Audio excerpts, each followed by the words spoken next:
Hello my friends, my name is Sam. You're watching Sam the Vlog. Welcome to the show.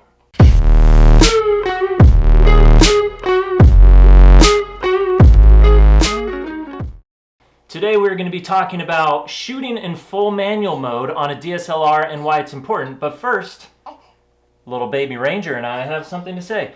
This is our son. He's 11 days old. He's squeaking. I just wanted to say thanks to Family United. You guys know that I'm into e-commerce and I run a business in e-commerce. They reached out to me. They sent me some swag. They just said, hey, can we hook you up with some swag? I said, yeah, I like hookups. Oh, don't do it, man. He really loves it. Rocking matching apparel. Go check them out on Instagram, on their website if you'd like. They're a cool upcoming e-commerce brand. I will link them in the description below in the first line. Thank you guys, I appreciate the hookup. I'm gonna get him back to his mommy so he can have some boobies and we'll jump right into the show. Boom, all right guys, let's jump into it. We are talking about manual mode DSLR photography. I shoot on Canon, but this applies to any DSLR shooter or any future DSLR shooter. First of all, if you're not following me on Instagram, go check that out. Instagram is where I post all of my photography. We talk photography. You guys can ask questions, shoot me a comment, shoot me a DM. I'm pretty good about responding to everybody on Instagram with valid comments. Anyway, into manual mode, why it's important, why you should use it, why you should learn to use it. When I started photography, I had watched plenty of videos like you guys are doing now, and I skipped straight to manual mode. I never shot a photo in program auto or in any of the aperture priority, shutter priority modes. If you don't know what those are, that's okay, we'll get into it. But I went straight to manual because I wanted to learn. And so this video can give you some information. I plan to go through what to look for, what to look out for when you're shooting in manual mode, but the best way to learn is to go out and do it. That is the absolute best way you're gonna learn how to shoot. So let's talk first about why you should shoot in manual mode or why you would want to shoot in manual mode. Photography, if you're jumping into it for the first time or you've been dabbling with DSLRs and you're still kind of figuring it out, it's all about expression and it's about artistic interpretation of how you see the scene in front of you and how you want to capture that. That's everything from the way you shoot, the camera that you're using, the lens that you're using, the lighting that you're using, all the way into post-production when you're editing a photo on your computer. That whole process makes up your piece of art. And so shooting in manual mode gives you that full creative control that you should want and you should have as a photographer. Whether you plan to do it as a hobby or as a business, it doesn't matter. You have that control and that's important. Manual mode can seem scary, but it's really not if you understand a few principles. And those principles all relate to lighting and exposure. So when you're taking a photo, the goal is to get it properly exposed. Yes, there's a little margin there. You could either overexpose a photo or underexpose a photo by 1 stop or 2 stops, but typically you want that photo to be properly exposed. And there are 3 things that affect the exposure of your image in your camera. They are 1, aperture, 2, shutter speed, and 3, ISO. So let's start with each of those and kind of explain what they are, because this is going to help you better understand shooting in manual mode and what each of those settings is going to give you differently in the photo.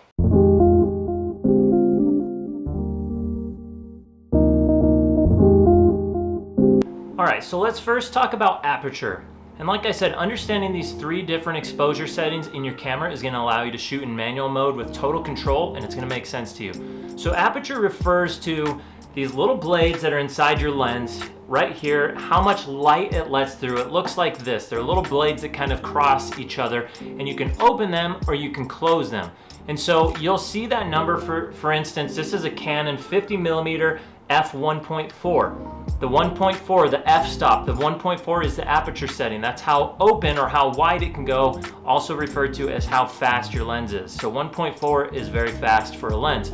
This is a fantastic lens, by the way. If you guys want kind of a mid-range, awesome, all-around lens, 50mm f1.4 by Canon, fantastic lens. Why it's considered fast, I don't know all the technical jargon. That part's always confused me a little bit. But aperture basically tells the lens how much light it's gonna let through to expose the image. Now, when you open the aperture or close down the aperture, you get some different effects. The biggest one is called depth of field. Now, what does that mean? Basically, let's say you're gonna shoot all the way open, f1.4 on a Canon lens, and then you're gonna focus on a subject and you're gonna have a foreground and a background. Wherever that focus is, it's gonna mostly isolate that, and then it's gonna blur out the background or the foreground. For example, if I hold this up to you and let the camera focus on it, you can see that the background over here is now blurred out. That's called depth of field. You've got the main focus right here.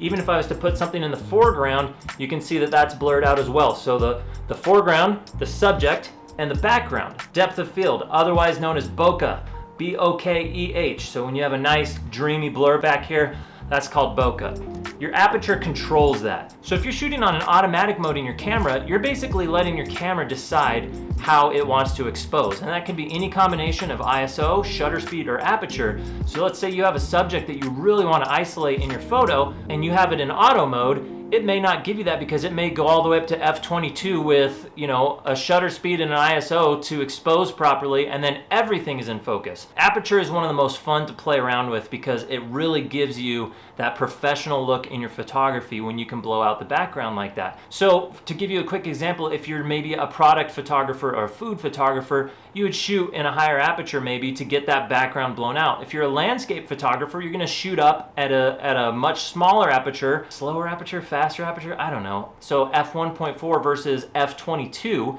you would shoot all the way up in that range to get everything in focus, and as opposed to maybe just one subject in focus. Aperture is one of the three things that controls the exposure of your image. Let's talk about the next one, which is shutter speed.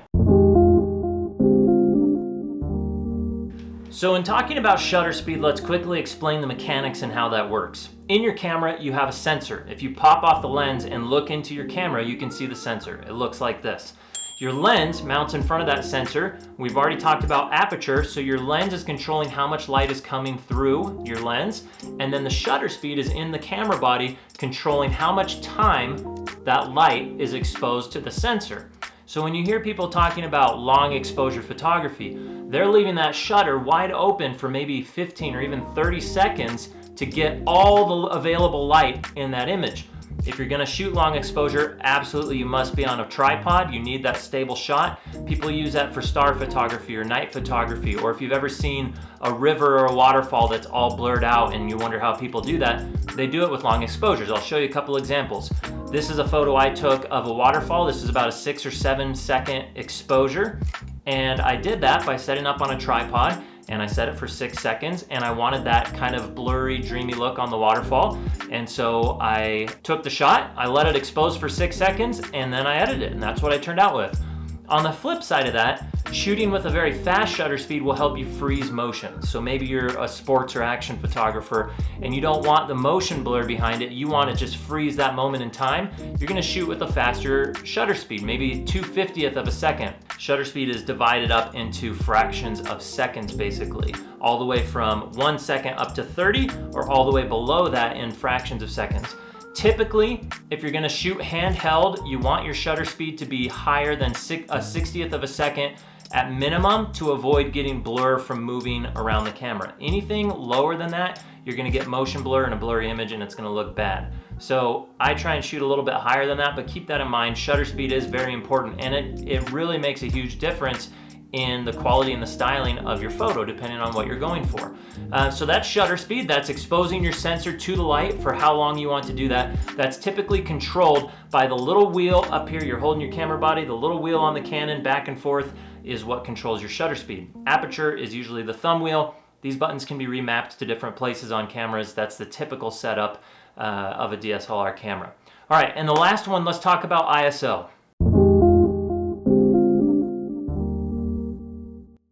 All right, and the third thing that plays into your exposure is ISO. Some people call it ISO. I'm not gonna get into that. I've always called it ISO. You can call it whatever the crap you want. Basically, ISO is your camera's sensitivity to light, and it's a digital enhancement of how much light your camera is gonna put into that image. So you wanna be careful when you use it. Typically, the lowest setting for ISO is 100, all the way up, depending on the model, you can get 6400 up to whatever 6400 times 2 is, 12,800 up to 25, whatever, you get the point. So if you're down outside, maybe you're outside, the sun is shining, you have lots of available light, you're not gonna wanna mess with your ISO. Leave it down at 100. Don't leave it on auto, that's gonna screw you up. Do not leave your ISO on auto. Put that down to 100 because you have plenty of available light. If you need to bring the exposure down, then maybe adjust your shutter speed or your aperture to get that exposure properly. Now, I'm shooting indoors. It's dark in my office and we're on video, but the principles are the same. I bumped the ISO up in here because I don't have a lot of available sunlight and I needed a little bit extra boost. But I know the limitations of my camera that I can bump my ISO up to a certain point without getting noise. What is noise, you ask? Noise is when you've taken the ISO too high and you've made your camera too sensitive to light. It introduces a grain, or what they call noise, into your photo. That can be a stylistic approach. I prefer to add it in post and have a clean image that I can work with right from the get-go, as opposed to having the noise in the camera and then trying to reverse that and take it back. So you do have to be careful with ISO, and it's the last thing I rely on to get that extra boost of light after I've tweaked my shutter speed and my aperture. The reason being is that noise that we mentioned. That can be corrected in post, but it is more of a pain, and it's always best to get your exposure properly done in camera before taking it into the computer and doing post-production on it. Now, depending on the camera and the model that you have, and especially with technology advancing, you're now able to get higher and higher ISO numbers without having noise in your image, being usable images. My Canon 80D, I don't go much higher than 6400 ISO on mine because I know that after that, depending on where I'm shooting, I'm gonna start seeing some noise. But there are cameras that can do 25,000, 51,000 ISO safely and still have usable images, but you're probably gonna drop a pretty penny on those cameras. So those are the three aspects that affect your exposure. You got aperture, shutter speed, and ISO. Aperture, let's recap, is the little blades inside the lens that control how much light is let into your camera. Typically controlled by the thumb wheel on the back of your camera. Shutter speed is the little finger dial up here, feel me? Finger dial. And the shutter speed is the curtains in front of the sensor that tell the sensor how much light and how much time it is going to expose that sensor for.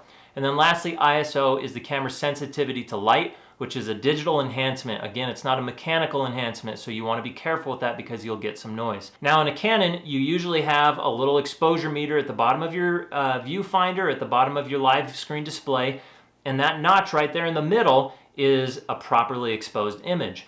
Each big notch to the left or to the right is one stop of light. So with ISO, if you're at 100 ISO and you double it, that's a stop of light. If you take 200 ISO and you double it, that's 400 ISO, that's another stop of light.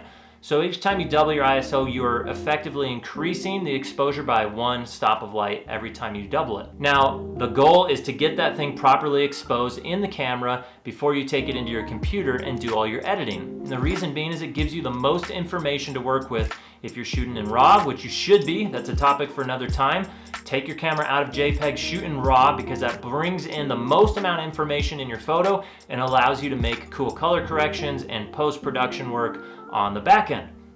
Guys, I think that's it. Have we covered it all? Do you have any questions? ISO, shutter speed, aperture. Three things that affect your exposure. Start shooting in manual mode. I promise you'll enjoy what you find. It takes a little time, especially if you're out there already shooting for clients, and you're trying to get that exposure right and they're standing there posing with the grin on their face and it feels awkward because you're like, hang on, I gotta twist this and twist that. You'll get used to it really fast. Go shoot one photo shoot in manual mode, and by your next photo shoot, you'll be faster and you'll have it down. It goes so quick once you learn the hang of it, and you really have that creative control over how your images expose. If you do have questions, let me know. Leave them in the comments below. I do want to cover more of this kind of, more of this subject, camera, photography, video. It's what I enjoy. I've done it for a living in the past. I want to cover more of it on my channel. So if you guys have ideas for videos or questions that you have that I could make a video out of, let me know in the comments below and I will see what I can do. Look at that. Depth of field, right? Depth of field. Focus, finger, bokeh. Depth of field. Married. Anyway, guys, thanks for watching. I hope you enjoyed the video. Expect more content like this in the future. On my next video, I'm going to be reviewing a new shotgun mic that was just sent to me for freebies. That's cool. And we're going to put it into a little test against the Rode VideoMic Go, which I still have and I still shoot with. So keep an eye out for that. And that's all I got for you. Enjoy your day. Hope you guys are having a great time. Bye.